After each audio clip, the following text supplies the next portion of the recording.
Welcome! In front of me I have Smartwatch DT93 and I'm gonna show you how to unpair this watch from the Android phone.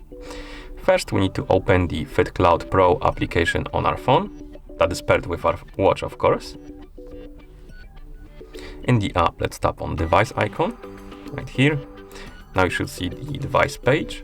On this page, scroll down, tap on the unbind button, then tap on confirm. The device will disappear from the list of devices. Now we can also open the settings on our phone. So let's open the settings, or rather the Bluetooth settings. So I'm gonna open the quick panel and press and hold on the Bluetooth icon to open the Bluetooth settings. Here, check if you have the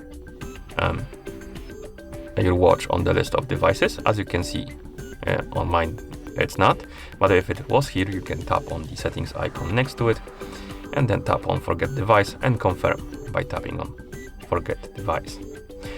Okay, and that's how you unpair this watch from the Android phone. Thank you for watching. If you found this video helpful, please consider subscribing to our channel and leaving the like on the video.